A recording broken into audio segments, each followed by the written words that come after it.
let me know in the chat, and I'll always make sure to balance it out for you guys.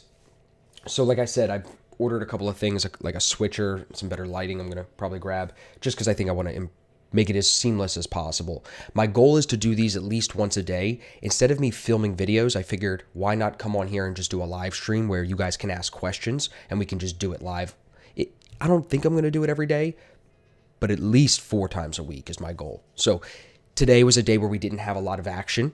Normally this would be a day that we could probably say let's take off of a stream, but since it was the first day of the week, first day getting it going, I wanted to hop on here and just get these formalities out of the way.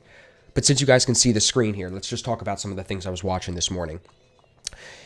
So first, I guess we'll take a look here at Euro USD. Let's blow it up so you can see. We're looking at the 15-minute chart. You're seeing Friday into Sunday and then Monday here. So far today, since it broke the 50 EMA at about 2:45, 3 o'clock this morning, that set a new high of day at 1.2040, right around that level. Once we broke out past the Asia high, it retested the Asia high here. You can see it like this. If I box off the Asia high right there. And I've talked about how I draw those support zones in my previous videos. We call it the 2-candle rule, where the wick is taller than the 2 candles to the left and the 2 candles to the right. So that's how you know it's a solid zone. So we see the break, the retest, and now we're seeing another move off that zone. What I'm seeing here on the bigger picture is this divergence from Friday. You see where the RSI set its low down here at 6:45 into the end of the day Friday. As that RSI comes up, price goes lower, that sets up that divergent low. When we tested the low and didn't break it this morning, and we're seeing the RSI pull up, a break of the 50 EMA, as it does right here, the 50 being that light blue line, that's a good signal that bias is changing. So when you see that 50 break, I'm normally looking for a retest, either back through the 50, here you just get pins to the 50, either way, you're getting that retest before you see continuation higher. So it's kind of like a D2 idea, just no solid like break of the 50 again retest. It was just these 2 pins. Normally I'm looking for a body for an entry, but here you're getting the break and the move towards the 800. So it creates a long bias, but it doesn't give a really solid long entry signal so far today. But I think over the rest of the day, throughout the rest of the day, we should watch Euro USD to see if it's going to continue higher. Stocks are pretty green to start the day. SPCE is the only one on my list that's down about 5%. Everything else looking green, specifically, I guess, because silver and gold are having a good day. We'll see how the stock market impacts Euro USD today, if it does at all. Euro AUD was something that I really couldn't find a read on this morning.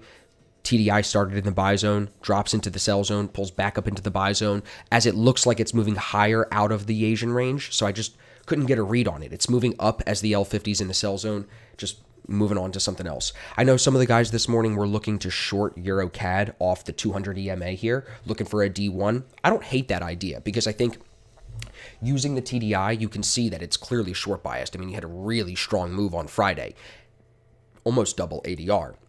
So today, coming back to the 200 EMA, which is also a level we slowed down at on Friday, you can anticipate that that short bias is probably going to stay in control, and you're going to get some type of a move down. So on the 1 minute, I think that's a good place to go in and look for short ideas. That's very similar to the main thing I was watching this morning. I didn't take a trade today. I was just watching this.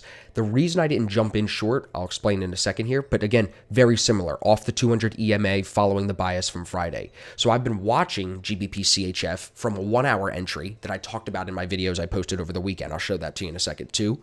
But that short bias from Friday created my short ideas today off the 200 EMA. And we do get a 1 minute setup. We do get the 1 minute entry, the D1 entry, but it doesn't set up on the 15 minute to what we would call a high probability setup. So that's why I never took the trade. The first thing you have to pay attention to, similar to Euro USD, you have this bullish divergence that sets the low on Friday. We get the first break of the 50 overnight saying, okay, change of bias might be coming. It breaks back through the 50 here when Euro USD broke out. So you're getting the same idea. Look at this compared to Euro USD. Same thing, divergence setting the bottom, breaking the 50 EMA for a new high of day. So that's a very strong indicator that bias is changing, right? Now, that doesn't mean you just jump in long. It means the short ideas are going to have a hard time winning. So with that, your 8 and 21 EMAs crossed up. So when we look to go short here, you're shorting it into an upshift, and that's not a high probability setup. It's much better to be long in an upshift rather than trying to short it when the 8 is above the 21. So here, with that divergence, with that second break of the 50, I'm looking at this like a D2, that if it breaks the 50, Or excuse me, if it breaks the 200, it's probably going up to the 800, which is exactly what it did, following the D2 idea. That's why you can't just jump in this short just because you have a bias and that it's at a significant level. Even getting an entry signal, you have to use a checklist like we teach in the course to walk yourself through what grade is this? Is this a high probability D1 short or is it a low probability D1 short? And if it's low probability, it's better to avoid. I was just talking to one of the new guys in the group, telling him how C setups are really there to give you language of what to avoid. If you can identify high probability versus low probability trades, you're going to be able to avoid the low probability trade and avoid a lot of unnecessary losses. That's the focus. So here, instead of getting caught in a loss short, I just stay out of the trade completely. No, I don't buy it. I don't have a long signal, so I can't just jump in long. Overall, the EMAs are short biased. This could still come down to finish the day following the bias from last week. So I can't go long either. So sometimes you just stay out. But what this did, as this started to come up, as it broke back through the 200 EMA here, new high of day again at 630, 645, I went over to Euro GBP at 645. It breaks out for a new low of day. So this breakout to me could have been the move of the day. Now, it's not a high probability A1 setup, but it is a 2-candle formation. The TDI is swapping. See how it starts the day in the buy zone and then drops into the sell zone? But the value of the TDI at the close of this candle formation is solid. So that's why from this breakout, you'd anticipate it to hold the 8 EMA and move lower towards the 800 EMA, which is right here, the dark blue line. It ends up bodying that and moving through ADR as well, now about 2.5 R into profit. Only a 10 pip stop, and it's up about 20, so not a huge mover here, but 2 to 1, 2.5 to 1. It's a pretty good trade. Following the idea that the GCHF shorts were not working, they're coming higher, okay? GJ is also moving up. GA is also moving up. All the GBP pairs are moving up, so you can flip and see if there's an opportunity on Euro GBP to go short. It's an inverse of the GBP pairs for the most part. So that was where I found this idea. And out of all the things I was watching, this was the only thing I could get a read on today.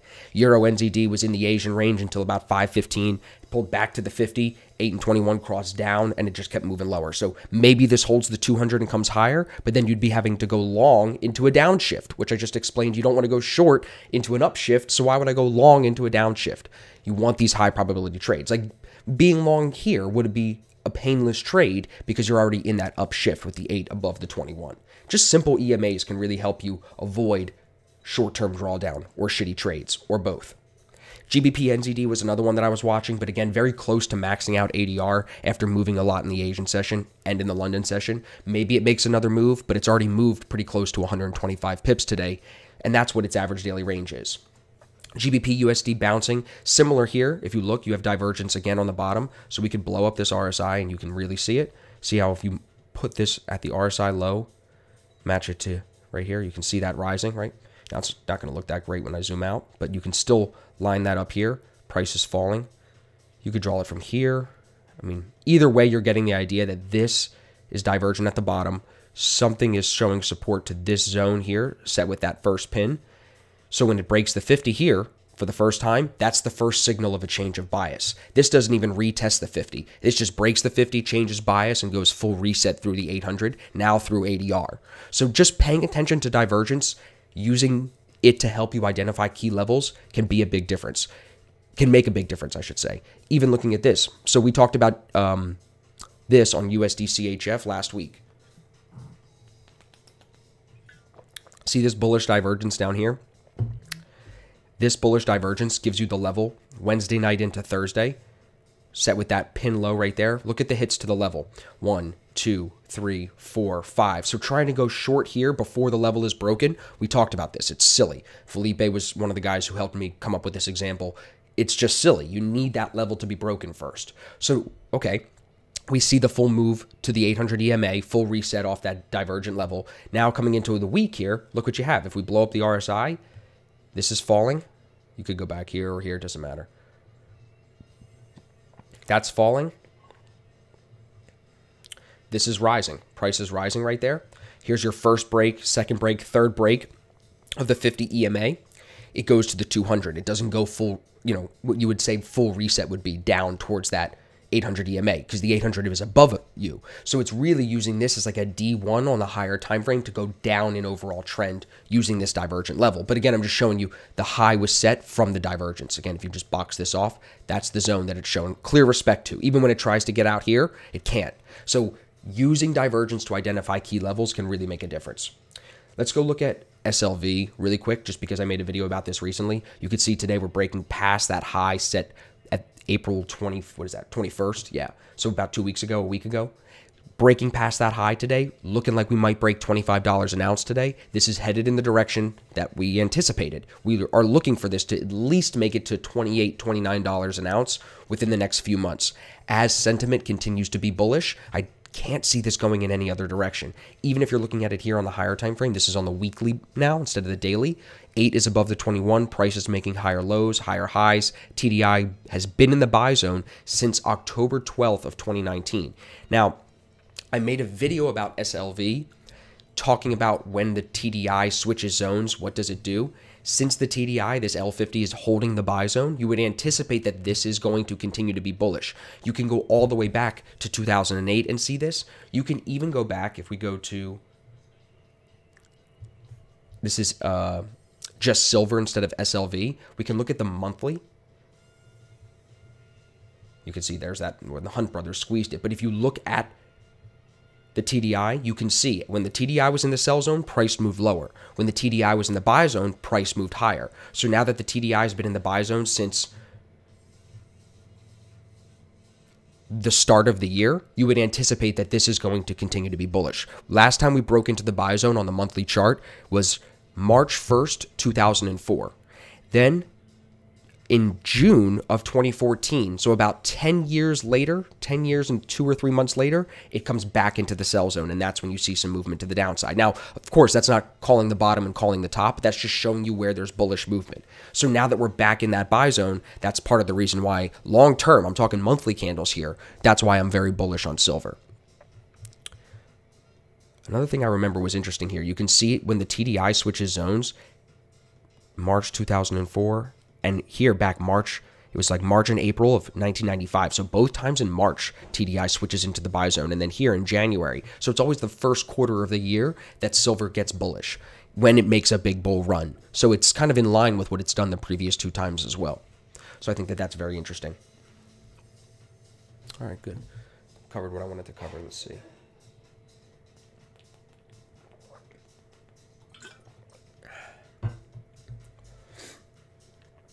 Yeah, so there's GCHF.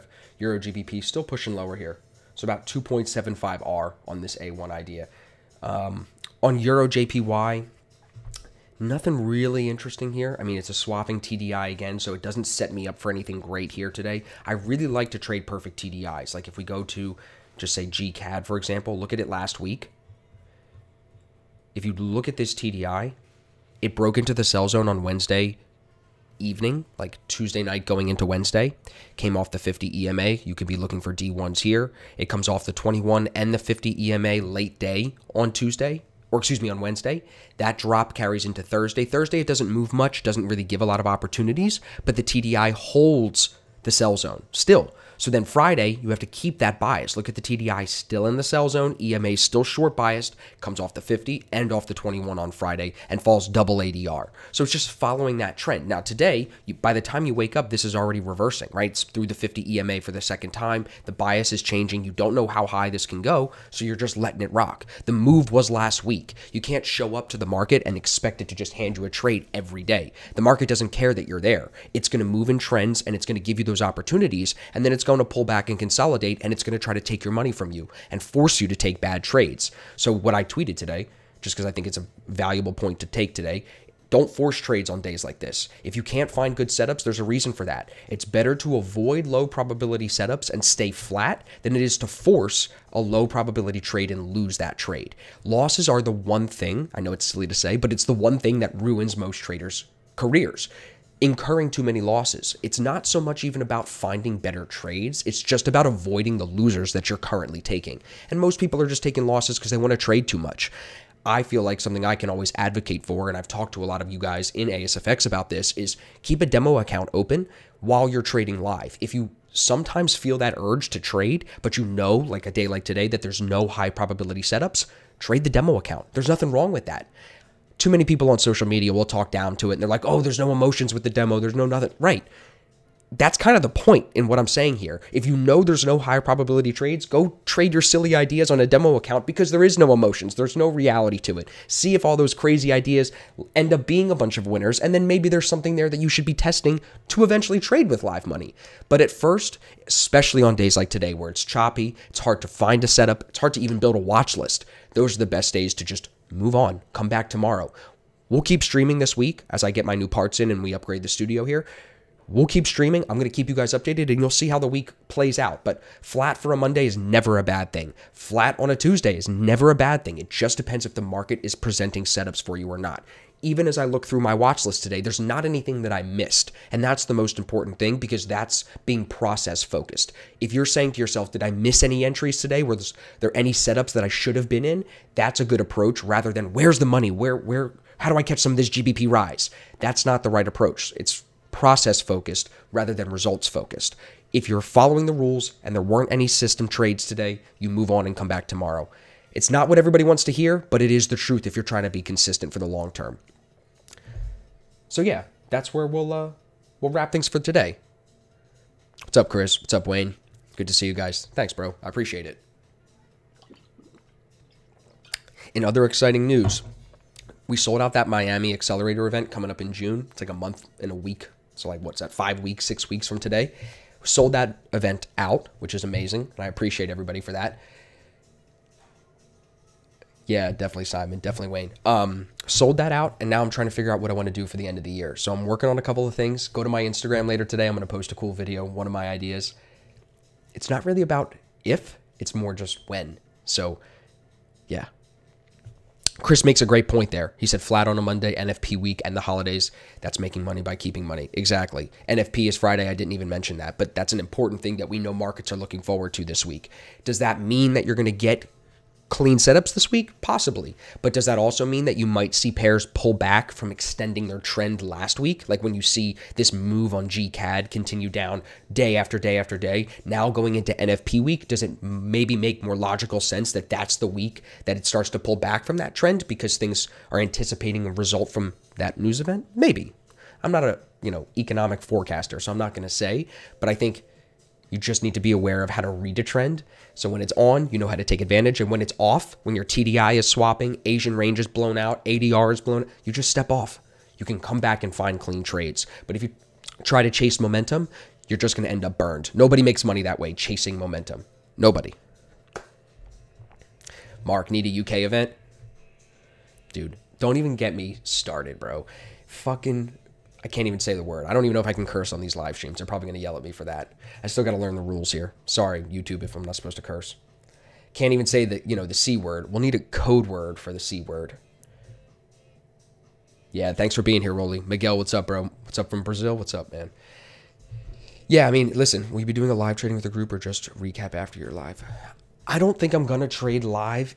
I might get on the live stream once I'm already in the trade or two that I'm taking for the day.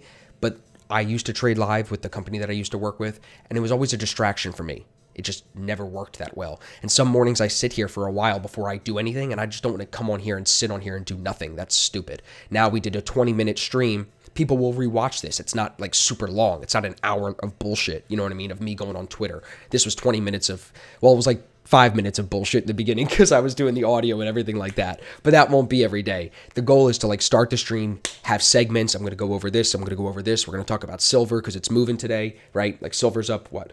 3.9% right now. It's moving. Gold's up 1.2%. We came in, we talked about those. Not really gold because it's not my thing. But we came in, talked about silver, talked about what I was watching in the market or what trades I took, and then we get out. You know what I'm saying? Everyone watching needs to hit the like button. Help the boy out. Thanks, Nick. Yeah. If you're watching, hit the like button. I got to work on my YouTube lingo. Hit the like button, subscribe, turn on the notification bell as if I'm not posting enough content. Thanks, Rolly. I appreciate that, bro. Cool. Well, listen, I appreciate you guys being here for the 20 minutes. Let me know what you think. I hope that you enjoyed the stream. I'm going to listen to the audio. Might make some changes tomorrow. By Thursday, by the end of this week, all the kinks will be worked out, and then next week we'll be rocking and rolling. So yeah, go enjoy the rest of your day. I'm headed out to the gym. I'll catch you guys tomorrow.